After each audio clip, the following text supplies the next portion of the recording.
আমার কাছে প্রশ্নটা মতুয়াদের থেকে গুরুত্বপূর্ণ হচ্ছে। প্রতিটি রাজনৈতিক দল বলেছিলেন যে একজন বৈধ ভোটার যদি বাতিল হয় তাহলে তারা ছেড়ে কথা বলবে না। আমার কাছে মানুষ হয়েছে দীর্ঘদিন ধরে, এবং সেই বাচ্চাটা এসসি বর্ধমান জেলার একটি গ্রামের, এবং তারা যুগ যুগ ধরে বাস করছে ভারতবর্ষে, যুগ যুগ।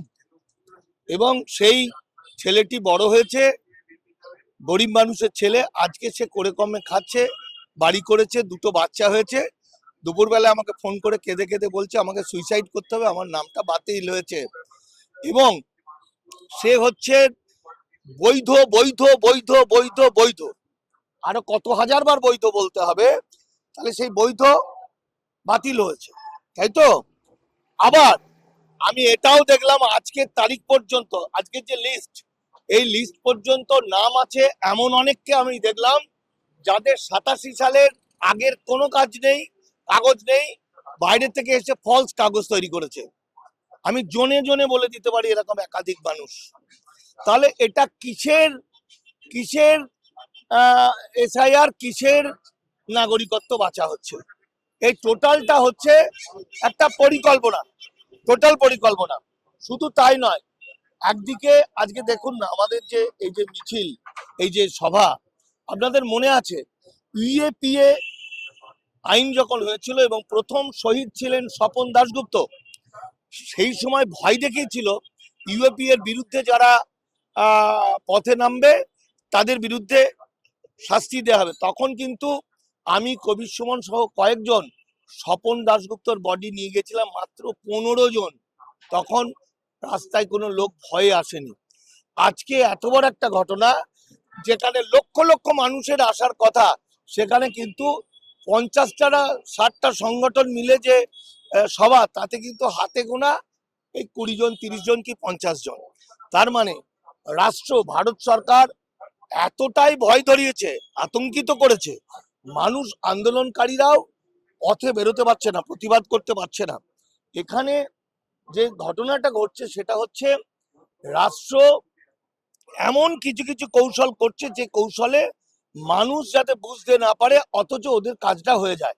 যেমন ধরুন 58 লক্ষ বাতিল হয়েছিল, এই যে পরে 8 লাখ বাতিল, মানে মোট হয়তো 60 64 কত আপাতত, এর পরে যে 64 লাখ, এই 64 লাখে দেখবেন বেশিটাই বাতিল, প্রায় সকলেই বাতিল হবে, অথচ সেই কথা মানুষ জানতে পারবে না। এবং এই যে একটা মানুষের নাগরিকত্ব প্রমাণ করতে 2 বছর 3 বছর 4 বছর কেটে যায়, সেখানে 64 লক্ষ মানুষের নাগরিকত্ব বিচার করবে বিচারপতিরা 10 দিনে 5 দিনে, এ হতে পারে না। ফলত যে ভয়াবহ অবস্থা তৈরি হবে, এই মানুষগুলোকে ম্যাক্সিমামটা ভোট দিতে পারবে না, এবং ভোট দিতে না পারার ফলে টোটাল ব্যাপারটাই ঢিসমিস হয়ে যাবে এবং তারা বেনাগরিক হয়ে যাবে। এবং এই বেনাগরিকদের এই যে টোটাল ধরুন 1 কোটি হলো আপাতত, এই এই যে 64 প্লাস ওই 60-এর মধ্যে থেকে যেগুলো বাতিল হবে 64 থেকে 1 কোটি, তার বাচ্চা কাচ্চা, তাদের ছেলে মেয়ে, একজন বেনাগরিক হলে তার সন্তান সন্ততিরাও বেনাগরিক হচ্ছে। ফলত একটা অন্ধকার দিকে এগিয়ে যাচ্ছে বাংলা, এবং শুভবুদ্ধি সম্পন্ন মানুষকেও অনেকটা ঘুম পাড়িয়ে দেওয়া হচ্ছে একটা কৌশল করে। মতুয়াদের সম্পর্কে যে কথাগুলো শান্তনু ঠাকুররা বলেছিল, এটা একটা নাটক, এটা মিথ্যা কথা। আজকে মতুয়ারা প্রমাণ পেয়েছে যে তাদের সম্পর্কে বিজেপি যা বলেছে সেটা মিথ্যা কথা। এছাড়াও 7 নম্বর ফর্ম ফিল আপ করে প্রায় কয়েক লক্ষ মানুষের নামকে নট ইন্ডিয়ান সিটিজেন করা হয়েছে, যারা বেশিরভাগ মুসলমান এবং এই ভারতবর্ষে যুগ যুগ ধরে বাস করছে। ফলত একটা ভারত বাঙালি একটা ভয়ঙ্কর বিপর্যয়ের দিকে এগিয়ে যাচ্ছে।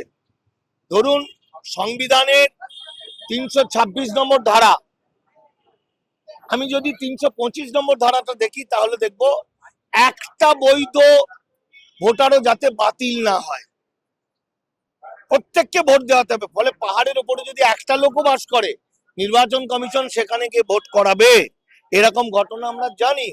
সেক্ষেত্রে এই যে মানুষগুলো এই যে মানুষগুলো 60 লক্ষ মানুষ, এদের নিষ্পত্তি হতে হতেই অনেক দিন লেগে যাবে, এদের নিষ্পত্তিই হবে না।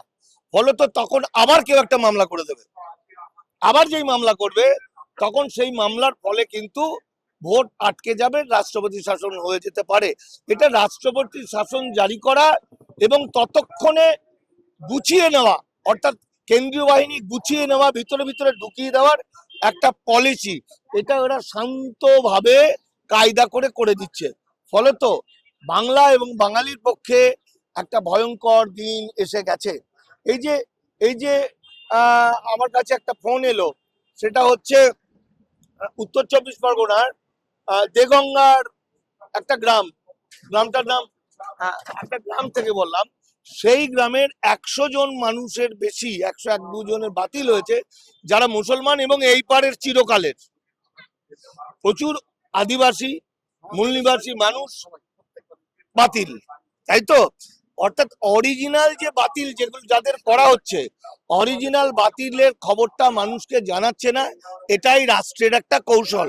ফলত বাংলা একটা ভয়ানক বিপদের মধ্যে আছে এবং যে 100 জনকে বাতিল করেছে সেই 100 জনই কিন্তু তৃণমূল সমর্থক।